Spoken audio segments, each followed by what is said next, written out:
Hello and welcome to this special edition of Live and Ticking in partnership with Diabetes UK. Today we're looking to understand, how does diabetes affect the heart? I'm Fearghal McKinney, head of BHF Northern Ireland. Diabetes is a condition where the amount of sugar in the blood is too high. Over 4.3 million people in the UK have diagnosed diabetes. However, Diabetes UK estimate that more than 5 million people are actually living with this condition in the UK, many of whom are unaware or not yet diagnosed. This is a key concern for us here at the BHF, as diabetes is known to cause damage to blood vessels and is a major risk factor for cardiovascular diseases such as heart attack, heart failure, and stroke. Here to help us better understand the link between diabetes and heart disease is Professor Mark Kearney, a clinical cardiologist and BHF Professor of Cardiovascular and Diabetes Research at the University of Leeds. He's going to be taking us through his research into finding new treatments to repair blood vessels damaged by diabetes. We'll also be joined by David Swales, who has experience from both sides of this coin, as after being diagnosed with type 2 diabetes in 2014, he later suffered a stroke in 2016. We'll hear the full story from David shortly. But first, we're delighted to have with us Stephanie Kudzin from the Diabetes UK care team. She's going to be helping us understand exactly what diabetes is, how it interacts with the cardiovascular system, and what support Diabetes UK can offer. If you have any questions for Mark, David, or Stephanie, you can submit them via the Q&A box throughout the talks. We'll try to answer as many questions as possible during the Q&A. However, if we're unable to answer your question, then you can call our heart helpline and speak directly to one of our cardiac nurses. You can also join our Health Unlocked community forum for support. This forum provides a safe space to discuss living with any heart or circulatory diseases. All our incredible research is funded 100% by you, the public. If you're inspired by what you hear today, then all donations to support our life-saving work are very much welcomed and appreciated. There's a link to donate in the chat box should you wish to do so. Finally, before we hear from our speakers, I'd like to ask you a quick poll question. How would you rate your understanding how diabetes affects the cardiovascular system? 1 for very little and 5 a lot. I'll just give you a moment to complete that little survey. We'll bring you the results. Now, I'm delighted to introduce our first speaker today, Stephanie Kudzin from the Diabetes UK care team. Over to you, Stephanie. Thank you, Fearghal. Hi, everyone. Hello, my name is Stephanie, and I am nutritionist at Diabetes UK. I'm going to share my screen and just take you through a couple of slides to explain a little bit more about diabetes and what it is. Brilliant. So hopefully you're seeing my slides now. So I will begin then by explaining what is diabetes. So diabetes, it's a condition where your blood glucose level is too high, and it can happen when your body doesn't make any or enough of a hormone called insulin, or the insulin that it does make doesn't work properly. If left untreated, high blood glucose levels can cause serious health problems. So we're just going to watch this video together because it does explain diabetes, probably in a much better way than I could, and with some great visual aids as well. So we'll just click and watch this video. What is diabetes? Diabetes is a serious condition where your blood sugar levels, also known as blood glucose levels, are too high. It's diagnosed from a blood test. There are 2 main types, type 1 and type 2, which is the most common, and lots of other types like gestational diabetes, type 3C, and MODY. The causes and symptoms depend on the type of diabetes you have. Diabetes happens because of a problem with a hormone called insulin. When you eat or drink, any carbohydrates you've had are turned into glucose, a type of sugar. Insulin acts like a key to unlock the cells to let the sugar in, to give you energy. If you have diabetes, this can't happen, so sugar builds up in the blood. High blood sugars over time can cause problems in almost every part of your body, from your brain to your feet. So treatment is about trying to keep blood sugars within a target range. Being as active as possible, eating healthily, and going for regular health checks will help you do this. Some people will also need to take insulin or other medication and check their blood sugars regularly. Lots of things can affect blood sugars, so it can be tricky to balance. But it's possible to lead a full life. It's about being in tune with your body and learning what works for you. You can get more support from your medical team and us here at Diabetes UK. Okay, so how common is diabetes? So our most recent data shows that over 5 million people are currently living with diabetes in the UK, and this is more than ever before. So to break that down, about 90% of people with diabetes have type 2 diabetes, around 8% have type 1, and about 2% of people with diabetes have rarer types of diabetes, such as gestational diabetes, those that were mentioned in the video. About 4.3 million people are living with a diagnosis of diabetes. But that means that about 850,000 people in the UK are living with diabetes, but they're not yet diagnosed. So that sort of brings the overall number, overall UK-wide number, beyond 5 million. Type 2 diabetes, it often goes undiagnosed for many years, and some people don't get symptoms or they don't notice the symptoms that they're getting. So it might be kind of up to 10 years before you find out that you have type 2 diabetes. So that's why it's really important to raise awareness of the risk factors and the signs and the symptoms of diabetes. About 13.6 million people are estimated to be living with pre-diabetes. Pre-diabetes is when your blood sugar levels are higher than usual, but not high enough to be diagnosed with type 2 diabetes. It's also called borderline diabetes, or the medical term is non-diabetic hyperglycemia. And that just means basically that you are at risk of developing type 2 diabetes and also cardiovascular conditions.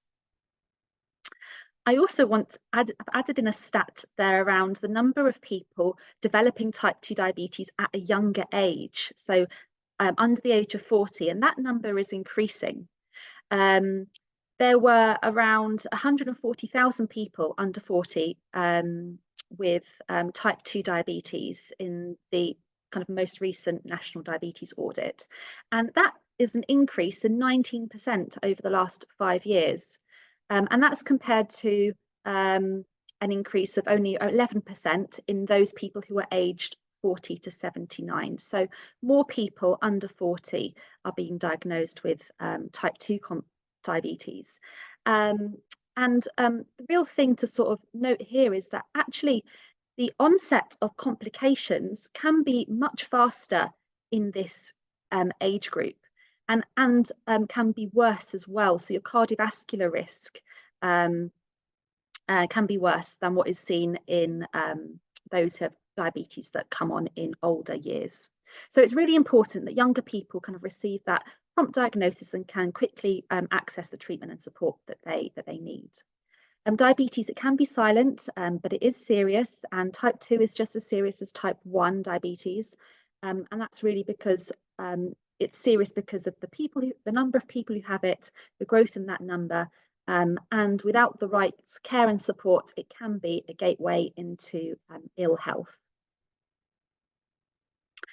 So the risk factors for type 2 diabetes, well, they're multiple and they're complex, and they comprise of both environmental and genetic factors. If you've ever had high blood pressure, a stroke, or a heart attack, you have an increased risk of diabetes. For many people, there are things that you can do to reduce your risk of type 2 diabetes and cardiovascular conditions. About half of cases of type 2 diabetes can be prevented or delayed by making changes to your diet, losing weight where appropriate, and being more active. We can't prevent type 1 diabetes, but researchers are working hard with the hope of being able to change that one day. So finding out your risk of type 2 diabetes is a really important step to be able to make changes and to take action. We have developed at Diabetes UK a Know Your Risk online tool, and it only takes a few minutes to complete. It's 7 simple questions, and it's related to the most common risk factors, and it allows people to identify their risk of developing diabetes, type 2 diabetes, in the next 10 years. And it breaks it down into a low risk, an increased risk, moderate and high. If you have a moderate and high, you can print a letter and you can take it to your GP to ask for a blood test for diabetes. Just to note that to do this assessment, this online tool, you're going to need to have an accurate weight measurement and a height measurement, as well as a waist measurement. So you'll need those measurements ready in order just to do the online Know Your Risk tool. And if you enter your email, you'll then get more information about how to make healthy lifestyle changes to reduce your risk and to keep it low. And if you have any diabetes symptoms, or you believe that you're at risk of developing diabetes, it's really important to contact your GP and to ask for a blood test for diabetes. The most common symptoms, these are known as the 4 Ts. So they include toilet, so that's going to that's weeing more often than usual, maybe at night time especially. Thirst, so having kind of an insatiable thirst that you just can't quench. So just drinking, feeling like you need to drink lots and lots of fluids. Tired, so more tired than usual is the 3rd T, and then thinner would be the 4th T. So thinner is losing weight without trying to lose weight. So those are the most common sort of symptoms to know about. But it's not those that are just considered to be at high risk of developing type 2 diabetes who need to be aware of these signs and symptoms. Type 2 diabetes, it can impact people usually considered low risk as well, such as younger people and those not living with overweight or obesity. You can call our helplines. At Diabetes UK, we have got a helpline. If you've got any questions or worries about being at risk of type 2 diabetes, or if you've done the tool and you would like to know, kind of what next, or what next steps to take, do so pick up the phone or email our helpline at Diabetes UK, and you can talk to a trained advisor.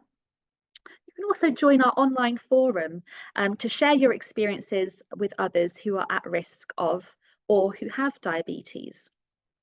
So those are just a few sort of places where you can get more information and support. Okay, so diabetes and cardiovascular disease. So high blood sugar levels over a long period of time, they can cause damage to a few areas. So these I'm going to talk about are your large blood vessels. So it can damage your large blood vessels, and this leads to heart attacks and strokes. Damage to small blood vessels, which can lead to kidney problems or eye problems, and damage to nerves as well. So this can affect how we see, hear, or feel, for example, changes in sensation or feeling in your feet, and how our bodies move as well. And when you have diabetes, you're more at risk of cardiovascular disease. So cardiovascular disease, it's just an umbrella term for conditions that affect your heart or your circulation. And poor circulation makes diabetes complications worse compared to people without diabetes. So compared to people without diabetes, people with type 2, they're 2 times more likely to have a heart attack, nearly 2.5 times more likely to experience heart failure, and nearly 2 times more likely to have a stroke. So you can see there that people with diabetes do have an increased risk. And this slide just shows some facts and some statistics that were taken from our last Diabetes is Serious report from the end of last year. And that just really shows how important this is and the scale, and thinking that, each one of those numbers is a person, it's a family affected by diabetes and cardiovascular disease. So it really does have a big impact on their quality of life, their ability to work. So there is good news. The good news is that people living with all types of diabetes can reduce their risk of having a heart attack or developing heart disease. And here's how. Well, first area really to think around is treating your high blood glucose levels, high blood sugar levels, high blood pressure, and high cholesterol. And blood pressure and blood fats, so your cholesterol, they're just as important as your blood sugar levels in preventing complications. Your HbA1c, that's a blood test that checks your average blood sugar levels over the last 3 months. And having that checked as part of your kind of annual diabetes review is really helpful, as well as your blood pressure and your blood cholesterol. So make sure you kind of get advice and support from your healthcare team to keep them within your target range. The second thing then would be if you smoke, to get help to stop smoking. So smoking makes it much harder for the blood to flow around your body, especially to your heart. If you need help with stopping smoking, ask your healthcare team for more help, or you can visit our website at Diabetes UK. We have got there with help with giving up smoking, signposting you to some stop smoking services. So the next thing then to think about in sort of reducing your risk of cardiovascular disease would be your diet. So eating a sort of healthy, balanced diet to protect your heart. We've put together 10 tips for focusing on specific foods to help you manage your diabetes and to reduce your risk of diabetes complications. Those 10 tips are on our website, and yeah, you could even, if you wanted sort of more advice around eating healthily and what that looks like with diabetes, you can go onto our learning zone, which is a really interactive platform at Diabetes UK, where it basically has simple small swaps that you can make to your diet. The next thing to think about would be being physically active and doing some regular exercise. That can really help you to manage your diabetes and also reduce the risk of heart problems. And that's because this increases the amount of glucose that's used by your muscles, and it helps the body to use the insulin more efficiently. And if you're living with overweight or obesity, it's getting that support to help you to lose some weight. Even losing a small amount can make a real big difference. If you're taking medication, take it for diabetes or blood pressure or cholesterol, take it as prescribed, because some medicines can help to protect your heart. And then, of course, if you are having any chest pain or pain when sort of walking, call 999 straight away, as these could be signs of a heart attack. But remember that if you manage your diabetes well, you can prevent or delay these complications. So I'm just going to finish off by signposting just to some further resources. These booklets, they are all available on our Diabetes UK shop, where you can order them printed for free, or you can download a copy. Many of them are available in different languages as well. So we've got Understanding Your Risk of Diabetes, Your Guide to Type 2, and What Care to Expect booklet as well. So that covers all the kind of care you should be getting if you live with diabetes. So do have a look at those, as well as I've already mentioned our helpline, our support forum, and our learning zone as well. So that is all for me from now. I'm going to pass back over to Fearghal, and thank you very much. And thank you to you, Stephanie, and to Diabetes UK for partnering with us for this event. Next, I'd like to introduce David Swales to share his experience of both diabetes and cardiovascular disease. David will be joined by Yana Theodoro from the BHF Research Engagement Team. Welcome, David and Yana. Thanks, Fearghal. And thank you, David, for being here and sharing your story with us today. We really appreciate it. To start us off, why don't you tell us a little bit about yourself, where you're from, your hobbies, your family? Okay. Yeah, I'm from Bury St Edmunds in Suffolk. I've got a wife, 2 children, and 1 little grandson, which is that. In terms of things I do, I'm a very keen runner. I sort of run marathons and all sorts of things like that. Try and keep fit the best I can. Fabulous. And when were you first diagnosed with type 2 diabetes, and how did you find out? Well, I think it was about 2014, and my dad is a type 2 diabetic, so I was actually aware of quite a few of the symptoms. And when Stephanie was talking, I was thinking thirst, tick, wanting to wee all the time, tick, all those sorts of things. Weight loss, I think I had some weight loss as well. So when I was around my parents, I thought, you know, I'll borrow my dad's glucose meter and see what it said. And it came up with a blood glucose reading of 20, which, for those of you not sure, you should be between 5 and 7 is the ideal. So I did realise then that maybe I had a problem. So I went to my GP, had various tests, and they confirmed I was a type 2 diabetic. So that's how I found out, really. And how did that diagnosis affect you personally, and also your lifestyle? Well, I can't say that it was an easy thing to hear. It's really hard to deal with any sort of illness on an emotional and sort of mental health basis. So I took it quite hard at first, but I'm actually quite a determined person. I don't like things beating me.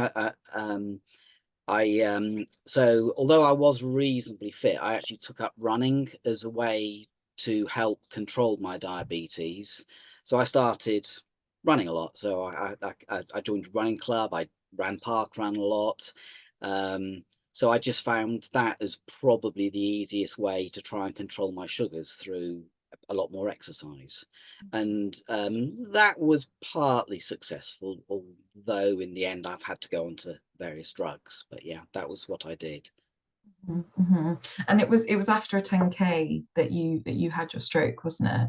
Can you take us back to that day, and when did you first notice that something was wrong? Okay, so I was running this 10K, and I had this. It was quite a tough trail 10K, and I wanted to target. My target time was an hour, and I looked at my watch and I realised it was very close. So I really sprinted really hard, probably as hard as I probably could up a hill to finish. I finished it within the time, which was good. And I wasn't feeling particularly good afterwards. I was feeling a bit, funny. And then when I got home, I was in my kitchen and I lost all my vision. So everything literally went a bit like my background, fuzzy. And I couldn't see anything at all. But after a few minutes, it sort of cleared, and I was left with what I thought was a visual problems associated with migraine, which I've had in the past. So I didn't think anything was particularly wrong. I guess when you've had a stroke, you're probably not thinking the best way. So I didn't really twig that, hold on a minute, I'd gone totally, lost all my vision. I should see someone about that. I didn't think that way. And I think that was my stroke, not sort of confusing my mind. So I didn't do anything about it. And then it was about 4 or 5 hours later when I actually realized I was blind to my left. I just thought it was fuzzy, but actually I couldn't see. It was that point that I told my wife, and she took me to the out of hours doctor. I didn't go to A&E because I just thought it was just, I didn't think it was anything serious. I just thought, because I know this the acronym about FAST for stroke, face, arms, speech, time. Well, a better one is BFAST, which is balance and eyesight as well, because eyesight is very common in stroke. But I went to the out of hours GP, and he asked a few questions, and he walked me around to the A&E department and said, I think this guy's had a stroke. So it was way too late for clot busting drugs. So so I'd had MRIs that confirmed I'd had a stroke in 2 places. And what treatment did you receive? Well, I mean, the acute treatment lasts, just make sure that you're safe. So actually had very little acute treatment as such. I was put on a lot more drugs. I was put on a statin for cholesterol, although my cholesterol was low. I was put on aspirin, a blood thinner, not aspirin, a blood thinner, and various other drugs to help. But really, once the initial acute episode is over, you're sort of discharged to a team that come in and assess you, but really don't provide much treatment. What I was fortunate is that about 15 miles from where I live, there's a brain rehabilitation centre who specialise in all sorts of brain injury, whether that be a stroke or whether it be through traumatic brain injury. And so I was there on an outpatient basis for about 8 months. So I had speech therapy, occupational therapy, physiotherapy, and something else. Can't remember what else. And that What was that? helped me get. What was that recovery process like overall? Sorry?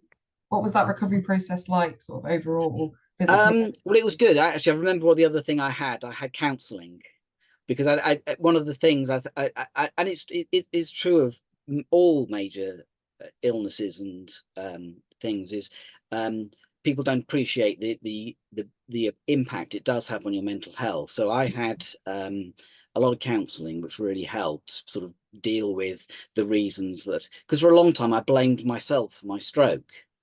I blamed the fact that I ran too fast, and you know, the high blood pressure that my run caused either a abnormal heart rhythm or a clot to break off or something like that. So I blamed myself for my stroke. But you know, one of the things that the counselling helped me do is sort of say, well, actually, these things happen. You know, I was doing everything right. You know, when I was looking at Stephanie's slide about things that you should do well, exercise, diet, all those things were things that I've always done. So, you know, sometimes bad things happen. Yeah, and you're not the typical kind of, you don't look like the typical diabetes patient, or, you know, I mean, I don't look like a typical stroke person either as well. I suppose it's just these stereotypes we need to move away from, isn't it? And how has your life changed since your stroke? Because that must have been such a dramatic change. Yeah, well, I mean, work-wise, I used to be in quite a responsible job in the NHS, but I could no longer do that. So I did a lower grade job for quite a while, but even then I found that much too difficult. So in the end, I did retire. So that's a massive change. One of the things is I still have got this vision loss, so I have to be careful. So I regularly bump into doors, trip over things. When my children are back, they're not so careful about putting things in the places they should be, so I tend to end up tripping over stuff. And obviously, you know, I can't see well enough to drive. So that is, in terms of practical things, not being able to drive is a massive change. And all these things sort of add up. I mean, it puts strains on all your relationships and your friends, you know, and, you know, I'm very fortunate that I've got a very supportive wife, and my children are very supportive. So I've got a lot of things going for me, and I don't, do I regret having had a stroke? Well, of course I do. But I've done some great things since. You know, I've run the London Marathon. I did a lot of fundraising. I met Princess Anne and helped her, guide her around at the rehab facility that I was at. So I did a lot. I've done lots of things that I never would hope to have done. So although, yes, it's a bad thing having had a stroke, and but at the end of the day, I've done some wonderful things because of it. So yeah, so I don't regret it. I've just seen a comment say inspiring, and it really truly is. And you've got such resilience and overcome so much, and just really taking it in your stride. Sorry, the pun with running. But what if you have a piece of advice or some words of support you might give to those who are in a similar position to you? What would you say? In terms of diabetes or stroke? I guess both. Yeah. Okay. Well, I suppose the diabetes one. I think I've said this before. That I actually find managing my diabetes harder than dealing with my stroke. I can't do anything about the problems with my stroke. You know, I get problems with words occasionally. I'll sometimes get words muddled up. I can't see. I've forgotten loads in my life, you know, loads of things. But, you know, the struggle to manage my diabetes is far more difficult because I have to work at that so much harder. You know, if I, you know, okay, having lost part of the vision does create its own challenges, but at the end of the day, it's quite tough if you're out at a restaurant and everyone's sitting there eating their desserts and you're thinking, I wish I could have that. And I do find myself, I do try and be very strict with myself. I do allow myself to treat myself occasionally, because I think, you know, if you're out in a restaurant, it's actually really nice to, you know, share the whole meal. And, you know, one bad meal or one bad course isn't going to be the end. It's just making sure you manage that. So, and in terms of, you know, cardiovascular stuff, really stroke is, I mean, it's a bit of an odd one because I still run. Like I said, I run the London Marathon. I'm about to do an ultra marathon. I still run. And people say to me, why do you run? Why keep fit when you had a stroke?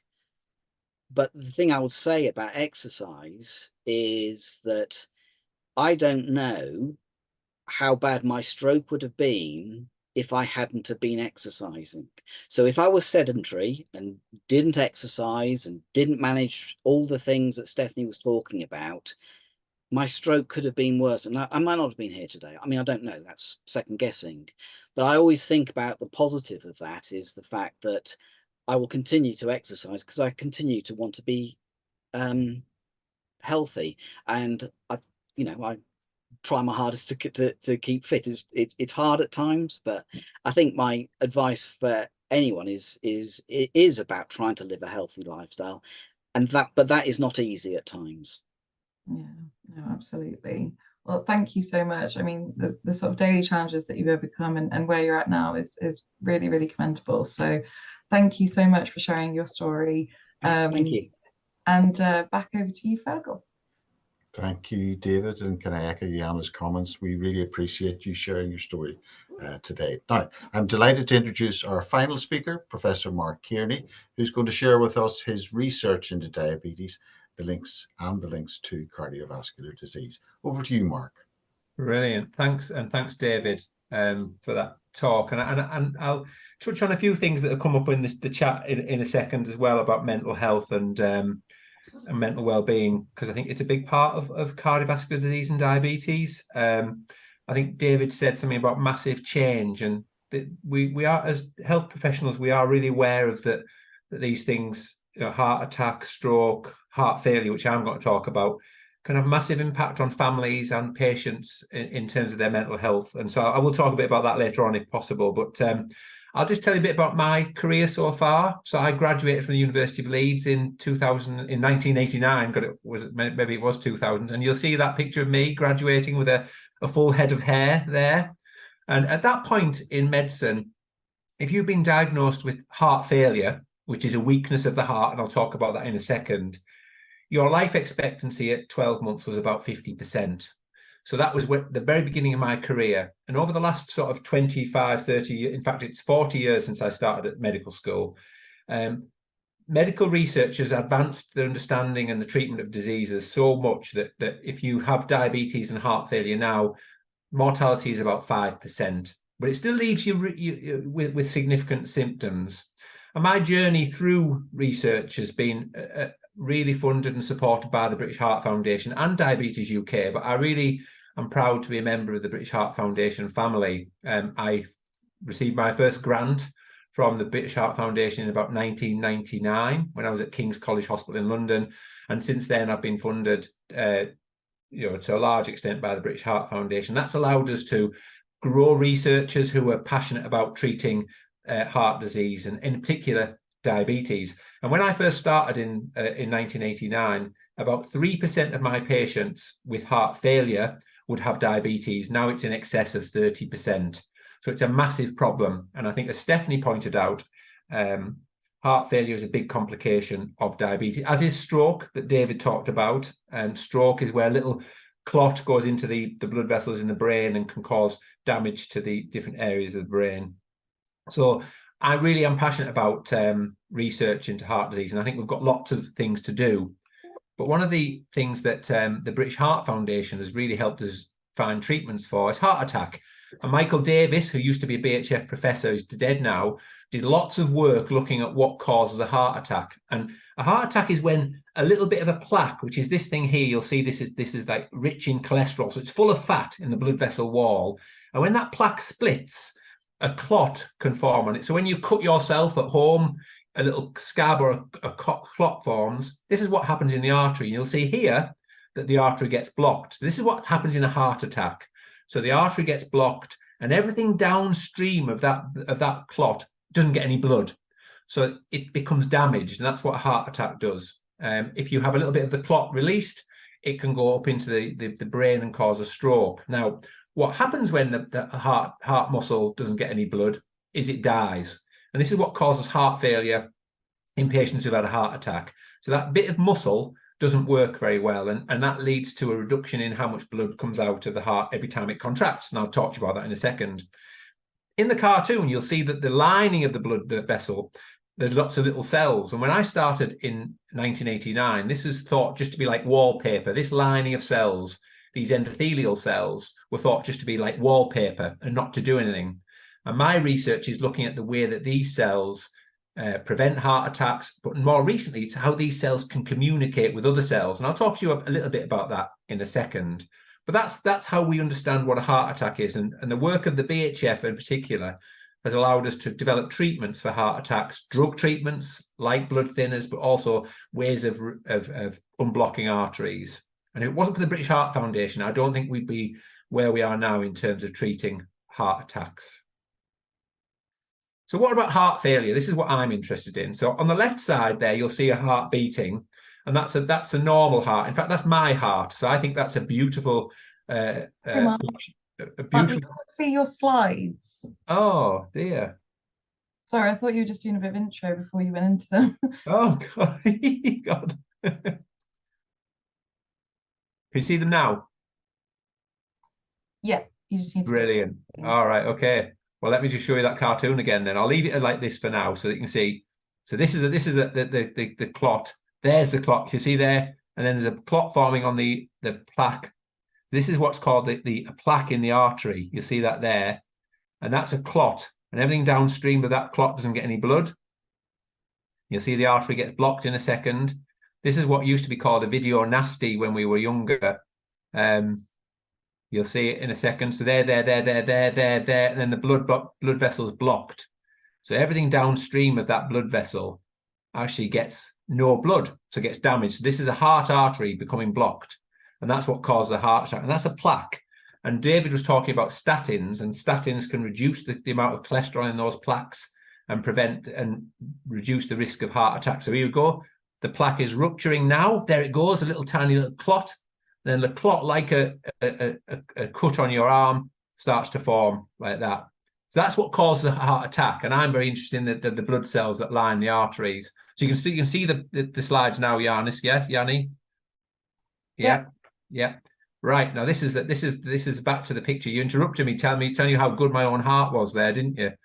So this is my heart pumping like a racehorse. Not Fearghal, a good racehorse. And this is a heart of someone who's had heart damage. And you'll see this is the left ventricle. This is the main pumping chamber of the heart. And that's not working very well at all. So every time that person walks, the heart doesn't pump enough blood out, and therefore they get symptomatic. So look at that one on the right. Now look at my heart, and you see a big difference, don't you? Look at that contracting really nicely. 30 years ago, 40 years ago, a heart like that would be almost a death sentence. Research by the British Heart Foundation, lots of other people, mean that we can treat these people with this sort of problem really well and improve their life expectancy quite substantially. What I do accept, and there's some chat in the Q&A, is that patients with heart disease do suffer from mental health problems. 1/3 of my patients, I saw 8 patients this morning, Most of them had diabetes, but a third of them will have had mental health issues as well. So what about my research? So this is a saber-toothed tiger, and these are extinct now, but they used to prey on humans. And if in 80,000 years ago, a human was bitten by a saber-toothed tiger, the humans that survived were the ones who could react appropriately. So if your arm is chopped off by a saber-toothed tiger, the body feels like it's under attack, and it produces things like adrenaline and noradrenaline, and that leads to the heart going quicker, and it leads to your body or your surviving. So it's a survival response. When you have a heart attack, the body thinks it's under attack, and so you get these activation of all these systems that we've been interested in over the last 20 years. And in the short term, that's quite a good thing. But in the long term, that causes damage to the heart. And this is why heart failure can progress quite quickly. And we understand now that treating patients with drugs that block these pathways, such as beta blockers, can improve life expectancy quite significantly. And one of the pieces of work that we did recently showed that in patients with diabetes, every milligram of bisoprolol, which is the drug that we use, is associated with a reduction in risk of death by 9%. So patients often say to me, I don't want to go higher than 5 milligrams of bisoprolol. But I actually explained to them, based on our research funded by the BHF, that every milligram improves life expectancy in patients with heart failure and diabetes by about 9%. And in patients without diabetes, still good and still important, but it's only about 3%. So, and these different treatments have really advanced how we treat patients with heart failure and diabetes. So what am I doing in terms of our research in our lab? So funded by the British Heart Foundation, we found out that these cells that line blood vessels can actually do a lot more than actually just allow blood to flow in the blood vessel. We've shown that these cells, endothelial cells, can produce different types of things. This says paracrine factor, but that's just a chemical. And it can act on fat cells and other cells to make them release things that can actually damage the heart. So like we talked about the pathway of the saber-toothed tiger biting off someone's arm, and then these pathways get activated. We've discovered new pathways by which endothelial cells here can communicate with cells to lead to release of different things that damage the heart and damage other blood vessels and organs in the distant part of the body. So it's a really new way of thinking about how we treat patients with diabetes and heart failure. And one of the things we've shown is that these cells, these endothelial cells, get older. They get older. They become as if they're like 20 years older in patients with heart failure and diabetes. And there are drugs that can reverse that aging in the cells and actually, or remove them. And this is something that we're working on at the moment. So hopefully a new way of thinking about heart failure. So in addition to the treatments we have, new ways of treating patients with diabetes and heart failure. So I'm going to stop sharing now. There we go. And that's it, Yanni. Thank you very much, Mark. Now it's time for the Q&A portion of the event. So we're going to welcome back all of today's speakers. And if you have any questions, please submit them via the Q&A box that you can see there at the bottom. And of course, if there's a question that you want answered more than others, you can upvote them, and I'll pick them on the basis, hopefully on the basis of those that have got the biggest votes. And the first one is probably for you, Stephanie, but also Mark. How effective is exercise in decreasing blood sugar? Good question. So when you exercise, your body is going to be using the sugar in your blood for energy. So it's going to be going into your muscles, into the cells. And you can be more insulin sensitive. So because of that, your body is going to basically insulin will be what can work a little bit better. So it can help to manage blood sugar levels. And there's lots of other things to think about as well. So your blood sugar levels might drop too low, depending on the type of exercise, how long you're exercising for. But it's part of the picture. So, Mark? Being a runner, I have a thing. I always take jelly babies with me wherever I run, and if I'm with someone, I tell them I have jelly babies in case if my sugar goes much too low and I have a problem. So I always carry jelly babies. I think it's probably, thanks, David, and thanks, Stephanie. There's two ways of looking at it. In the short term, exercise can reduce blood sugar quite effectively, but in the long term, it has loads of other great effects. So I saw a patient this morning who's on the 4 treatments, had diabetes, is on 4 treatments for heart failure. And I said, well, exercise is just as effective as the other drugs because it does lots of other things. So in my world, it improves the way those cells work. It reduces the stickiness of platelets. It can reduce blood pressure. So not only can it do reduce blood sugar in the short term, it has loads of really good effects. And you don't have to be like David. You don't have to run ultra marathons. You can walk briskly to the shops and back. You can walk to the end of the garden. Depending how old the patient is, I tailor the treatment. I mean, if they could all run marathons, David, it'd be fantastic, brilliant. But just walking to the shops and back and things like that is really, really effective. So exercise has multiple effects, including reducing blood sugar. And somebody else has thrown in another suite that they use, I suppose, on behalf of BHF. I should say other brands are available. Somebody else is asking here, they've been told for some time now that I am borderline. What does that mean? Yeah, so borderline is the same as pre-diabetes, and that just means that you're at risk of developing diabetes. So you don't have diabetes yet, and the good news is that you can make changes to your diet and lifestyle to reduce that risk. But it means that that you have that an increased risk. So it's something to know about. Okay.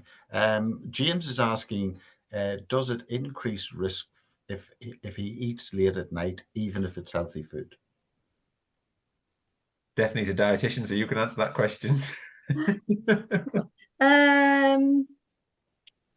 It can be very individual how your body responds to food, so it's difficult to say. There's not evidence, there is no evidence to say eating late at night increases your risk of diabetes. No, I would say it might affect your sleep, and we do know that disturbed sleep is a risk factor for diabetes. So I would say with food, it really depends. It's the overall picture again on how much you're eating and what food you're choosing throughout the day, and how that works with you and your routine. But eating late at night specifically there's no sort of evidence there to say that that's associated with increased risk of diabetes. Yeah, I agree with that, Stephanie, and I think, but the sleep is really important. To get a really sleep hygiene is really important because, you know, if you look at shift workers, for instance, you know, they have an increased risk of diabetes and cardiovascular disease. So getting good sleep is really, really important. Okay. Question for you, David. Did you know before your stroke that diabetes was a risk factor? Oh, that's a good question. I probably did, but probably my thought was, and this is true, I had my stroke at the age of 52. I didn't know anything about stroke. I thought strokes happened to elderly people. So although I did know that diabetes was a risk, I didn't believe that I would ever have a stroke. So yes, I probably was aware. It's a bit chicken and egg because stroke is an indicator of diabetes, and diabetes is a risk factor for stroke. But I probably did, but didn't really believe it could happen to me. And I think a lot of particularly younger stroke survivors would say very much the same. Well, you know, stroke shouldn't happen to me. I'm young, and it's just a myth. People can have strokes in the womb. You can, you know, you're not limited. Any age can have a stroke, and strokes in younger people are happening more and more these days. Another question for you, David. They're praising your positive approach to all of this, but they're asking, how do you keep such a great attitude? I don't know really. It's just my makeup, maybe. I've always thought that you can only you have to work at everything you do to achieve things. I always worked hard in my working life, and my health is just another extension of that. And I think you have to try and be positive. I mean, I have had people say to me, David, look, you've had so much go wrong. You know, you've diabetes, a stroke, you know, why do you bother? And I said, well, because I want to keep surviving. I want to keep living. I want to enjoy life. And if you've got a positive approach to life, then that ticks a lot of boxes and probably helps in terms of heart health. You know, I think being positive. I mean, I have had struggles with my mental health, and I can't deny. I know someone's been asked about that, and diabetes is hard. Believe you me, stroke is a lot harder in terms of dealing with the mental aspects of that. And I've worked hard at that. And like I say, I've got a very good support system in my family. And I just think you need to live life the best you can. So whether that's, you know, struggling with diabetes, which is hard, or struggling with stroke, which is also hard. It's about how you live your life, not how you let life rule you, you know. Yeah. Great testimony. Mark, do we know why sugar causes damage to blood vessels? Yeah, we do a lot now. Yeah, I mean, so my interest is these cells that line the blood vessels, and glucose is toxic to those cells, so it makes those cells actually release nasty things. So in normal sort of blood vessels, they produce good things, such as this thing called nitric oxide. Glucose changes that, so the blood vessels produce nasty things, and those make the platelets stickier. So like David's platelets going to the brain, it makes the blood vessels constrict, and it does lots of other changes. So yeah, glucose is toxic to the blood vessel wall.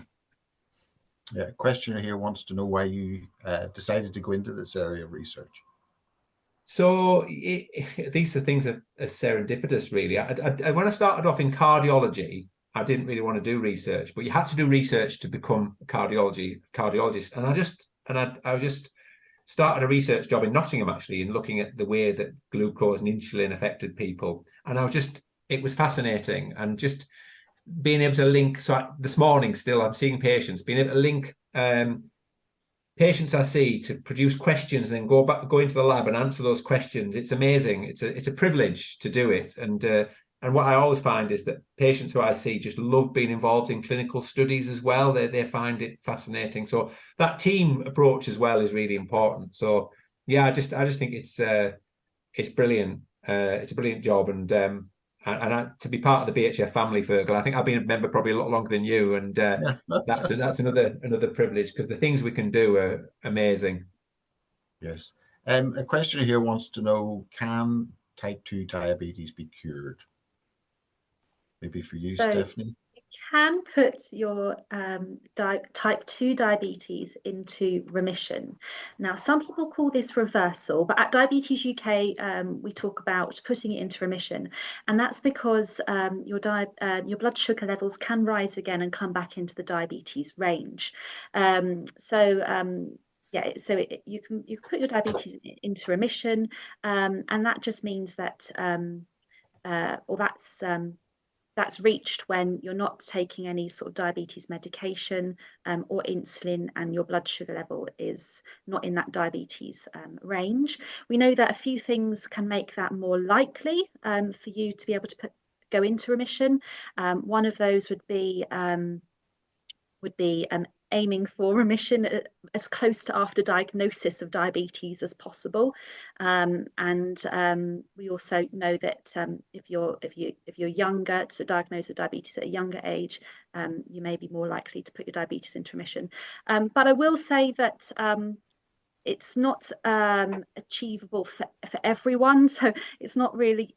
You can try really hard, you can do all the diet and the exercise and making those changes to your lifestyle, but it just may be that you just can't reach, you know, that kind of definition of remission. But you will have all those other health benefits. You're going to be feeling better mentally, physically, you know. So I would say have that as a goal, work with your healthcare team to get to that point, know your numbers, you know, get the support from people, from friends and people around you, because you will get so much benefit, you know, just even with diabetes, but without outside all the other things as well.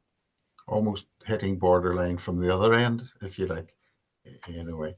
Well, another questioner is asking, are there children at risk of developing diabetes if they have it? If their parents have? Yeah, sorry, if their parents have it. Yeah, then yes, there is. So family history does increase your risk, and that's because you might have a genetic predisposition.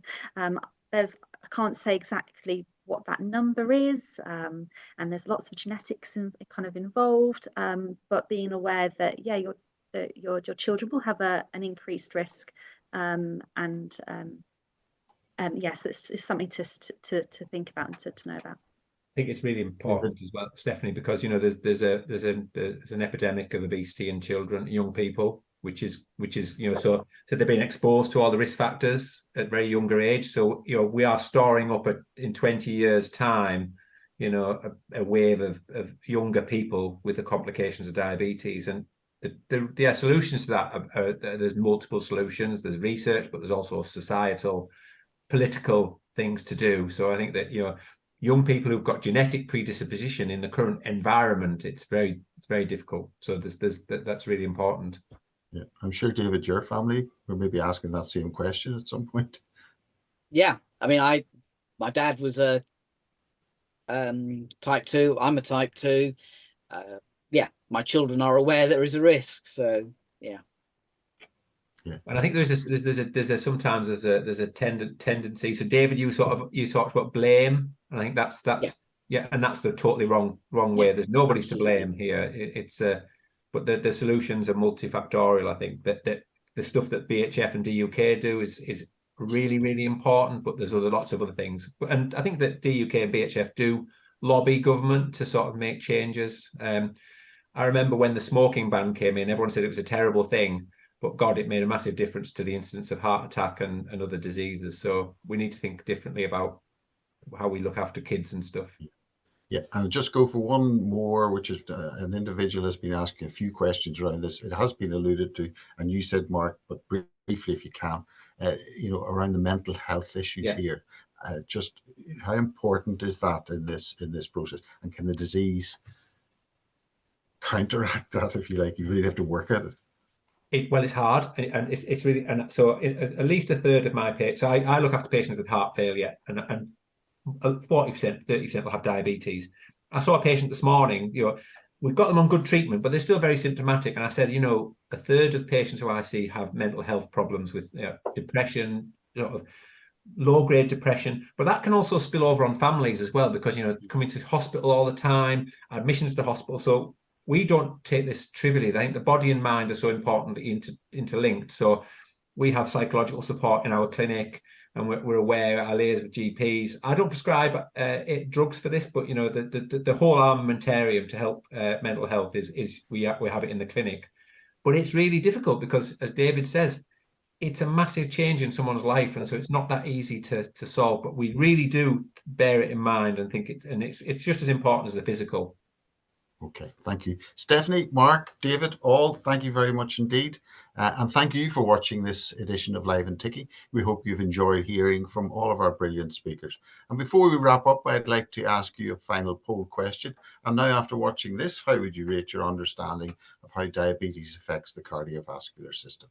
Once again, 1 for very little, 5 for a lot. And if we haven't managed to answer your question today, then we encourage you to visit our Heart Helpline, where you can contact our dedicated clinical team about your query. This is all made possible by you from your generous contributions and support. If you'd like to make a donation towards our life-saving research, there's a link in the chat box to do so. Live and Ticking is a monthly webinar series, and we strive to produce the best possible events for you, our audience. Your feedback and comments are crucial to help plan and develop future events. So we ask if you can complete the survey at the end of this event or through an email you'll receive in the coming days. This Live and Ticking event was recorded and will be available on our YouTube channel from next week. Our next event will take place on the 24th of April, and we'll be asking, how much do you know about high blood pressure? You can register for that now using the link in the chat box. But in the meantime, thanks again for joining us, and goodbye.